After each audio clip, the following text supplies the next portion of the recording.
आकाशवाणी गोरखपुर से प्रादेशिक समाचार।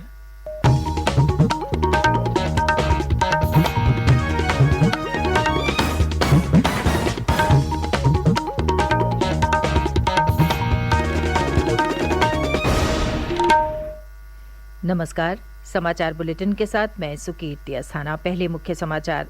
प्रदेश की 3 सीटों पर होने वाले उपचुनाव के लिए प्रचार कार्य कल शाम थमा। 5 दिसंबर को होगा मतदान।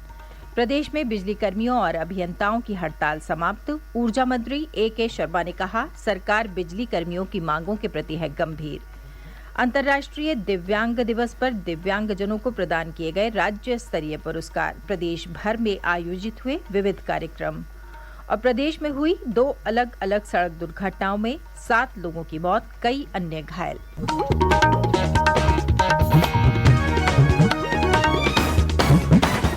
और अब समाचार विस्तार से। मैनपुरी की लोकसभा तथा रामपुर और खतौली विधानसभा सीटों पर 5 दिसंबर को होने वाले उपचुनाव के लिए प्रचार कार्य कल शाम समाप्त हो गया। मतगणना 8 दिसंबर को होगी। मुलायम सिंह यादव के निधन के बाद रिक्त हुई मैनपुरी सीट पर सपा की डिम्पल यादव और भाजपा के रघुराज सिंह शाक्य सहित कुल 6 प्रत्याशी चुनाव मैदान में हैं। प्रचार के अंतिम दिन सपा और भाजपा ने जमकर प्रचार किया। सपा प्रमुख अखिलेश यादव, पार्टी महासचिव राम गोपाल यादव और प्रसपा प्रमुख शिवपाल यादव ने सपा प्रत्याशी डिम्पल यादव के लिए कई जनसभाएं की। वहीं भाजपा प्रत्याशी रघुराज सिंह शाक्य के लिए भाजपा के कई बड़े नेताओं ने गांव-गांव जाकर मतदाताओं से संपर्क किया। वहीं रामपुर और मुजफ्फरनगर जिले की खतौली विधानसभा सीट पर होने वाले उपचुनाव के लिए भी भाजपा और रालोद सपा के नेताओं ने मतदाताओं से जनसंपर्क कर पार्टी प्रत्याशी के लिए वोट की अपील की। रामपुर उपचुनाव में जहां भाजपा प्रत्याशी आकाश सक्सेना और सपा के आसिम रजा के बीच मुख्य मुकाबला है, वहीं खतौली सीट पर 14 प्रत्याशी मैदान में हैं।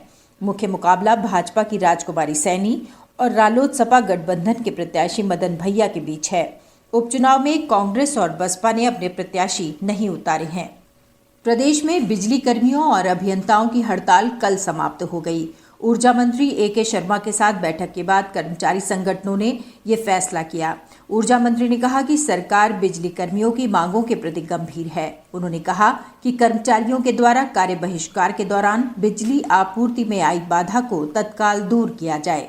ऊर्जा विभाग से संबद्ध हमारे विद्युत कर्मचारियों की जो संघर्ष समिति है, उसके कई घटक हैं। उन सभी के साथ आज हमारी लंबी वार्ता हुई है और पिछले 4-5 दिनों से जो कार्य बहिष्कार का कार्य चल रहा था, वो आप सबकी सहमति से और सबकी खुशी से वो कार्य बहिष्कार का जो कार्यक्रम चल रहा था उसको स्थगित किया गया है। और साथ में हमारे विभाग की ओर से, हम सब की ओर से उनको आश्वासन दिया गया है कि हमारे दोनों के बीच बेहतर कार्य संस्कृति, बेहतर ह्यूमन रिलेशंस मैनेजमेंट के उदाहरण प्रस्तुत किए जाएंगे। पिछले कई दिनों से बिजली कर्मचारी और अभियंता अपनी 15 सूत्रीय मांगों को लेकर हड़ताल पर थे। केंद्रीय वित्त मंत्री निर्मला सीतारामन काशी तमिल संगमम में शामिल होने के लिए 3 दिन के वाराणसी प्रवास पर हैं। कल सुबह उन्होंने केदार घाट और हनुमान घाट पर पूजा अर्चना की और गंगा नदी में नौकायन भी किया। वो हनुमान घाट स्थित राष्ट्रकवि सुब्रमण्यम भारती के आवास पर गईं और उनके परिवार के सदस्यों से मुलाकात की। वित्त मंत्री निर्मला सीतारामन आज काशी हिंदू विश्वविद्यालय में छात्रों के साथ संवाद भी करेंगी। इस बीच तमिलनाडु से 208 आध्यात्मिक लोगों का 7वां दल वाराणसी पहुंच चुका है। वाराणसी में उनका डमरू के वादन के साथ भव्य स्वागत किया गया। वाराणसी में चल रहे काशी तमिल संगमम के माध्यम से लोगों को काशी और तमिलनाडु की समृद्ध संस्कृति और परंपराओं के बारे में जानने का अवसर मिल रहा है। भारतीय भाषा समिति के अध्यक्ष चामू कृष्ण शास्त्री ने आकाशवाणी समाचार से विशेष बातचीत में कहा कि काशी और तमिलनाडु के बीच सदियों से घनिष्ठ संबंध रहे हैं। उन्होंने कहा कि काशी तमिल संगमम इन संबंधों को और प्रगाढ़ करने का एक अवसर है। रक्षा मंत्री राजनाथ सिंह ने अपने संसदीय क्षेत्र लखनऊ में बांग्ला बाजार फ्लाईओवर को एक दिन पूर्व जनता को समर्पित कर दिया। इस अवसर पर केंद्रीय मंत्री कौशल किशोर उप मुख्यमंत्री ब्रजेश पाठक, लोक निर्माण मंत्री जितिन प्रसाद सहित कई जनप्रतिनिधि उपस्थित रहे।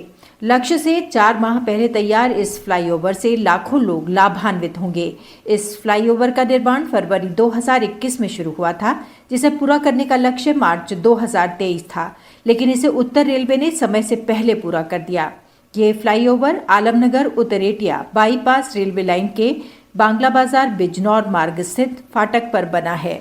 अंतर्राष्ट्रीय दिव्यांग दिवस के अवसर पर कल प्रदेश भर में अनेक कार्यक्रमों का आयोजन किया गया। इस अवसर पर दिव्यांगजन सशक्तिकरण विभाग द्वारा लखनऊ के डॉक्टर शकुंतला मिश्रा राष्ट्रीय पुनर्वास विश्वविद्यालय में राज्य स्तरीय पुरस्कार प्रदान किए गए। प्रदेश के दिव्यांगजन सशक्तिकरण राज्य मंत्री स्वतंत्र प्रभार नरेंद्र कश्यप ने दिव्यांगता के क्षेत्र में उत्कृष्ट कार्य करने वाले 23 व्यक्तियों और संस्थाओं तथा मेधावी 34 दिव्यांग छात्रों को पुरस्कार देकर सम्मानित किया। वहीं वाराणसी तथा मऊ में दिव्यांगजनों को सहायक उपकरण वितरित किए गए और उनके लिए चलाई जा रही विभिन्न योजनाओं के बारे में जानकारी दी गई। लोक निर्माण मंत्री जितिन प्रसाद ने राष्ट्रीय मार्गों के निर्माणाधीन और स्वीकृत कार्यों की समीक्षा की। निर्माणाधीन परियोजनाओं के तहत पीडब्ल्यूडी के 27, भारतीय राष्ट्रीय राजमार्ग प्राधिकरण के 32 और सड़क परिवहन तथा राजमार्ग मंत्रालय के 7 कार्यों की समीक्षा की गई।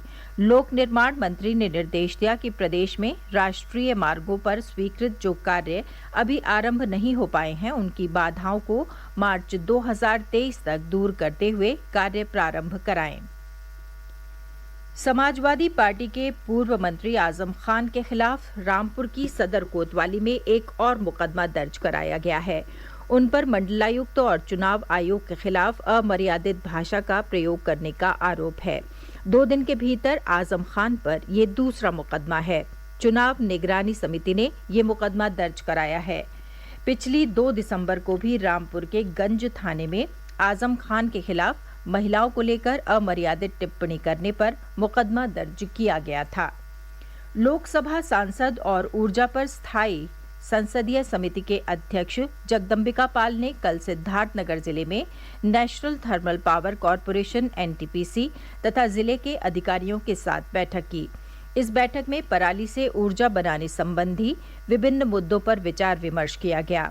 बाद में सांसद जगदम्बिका पाल ने मीडिया से बातचीत में कहा कि किसान अपने खेतों की पराली न जलाकर उसका उपयोग ऊर्जा बनाने के कार्य में सहयोग देकर कर सकते हैं। इससे जहां एक ओर पर्यावरण प्रदूषण से मुक्ति मिलेगी, वहीं दूसरी ओर इससे किसानों की आय भी बढ़ेगी। श्री पाल ने अधिकारियों को इस प्रोजेक्ट पर जल्दी से जल्दी कार्य करने के आवश्यक निर्देश भी दिए।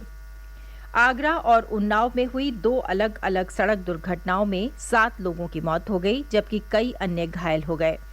आगरा के थाना फतेहपुर सीकरी क्षेत्र के कोरई टोल प्लाजा के पास कल सुबह आगरा जयपुर राष्ट्रीय राजमार्ग पर ट्रक की टक्कर से कार अनियंत्रित होकर पलट गई, जिससे कार चालक सहित 4 लोगों की मौके पर ही मौत हो गई, जबकि 6 से अधिक लोग घायल हो गए, जिसमें कई की हालत गंभीर बनी हुई है।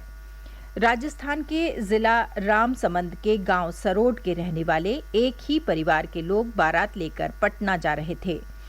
उधर उन्नाव के अजगैन थाना क्षेत्र के अंतर्गत कानपुर लखनऊ हाईवे पर ग्राम चमरौली के पास कल तड़के घने कोहरे के कारण 3 मालवाहन आपस में टकरा गए, जिसे शॉर्ट सर्किट से आग लगने के कारण 3 लोगों की मौत हो गई।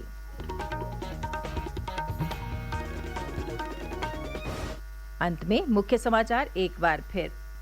प्रदेश की 3 सीटों पर होने वाले उपचुनाव के लिए प्रचार कार्य कल शाम थमा। 5 दिसंबर को होगा मतदान। प्रदेश में बिजली कर्मियों और अभियंताओं की हड़ताल समाप्त। ऊर्जा मंत्री A.K. शर्मा ने कहा, सरकार बिजली कर्मियों की मांगों के प्रति है गंभीर। अंतर्राष्ट्रीय दिव्यांग दिवस पर दिव्यांगजनों को प्रदान किए गए राज्य स्तरीय पुरस्कार। प्रदेश भर में आयोजित हुए विविध कार्यक्रम। और प्रदेश में हुई 2 अलग अलग सड़क दुर्घटनाओं में 7 लोगों की मौत, कई अन्य घायल।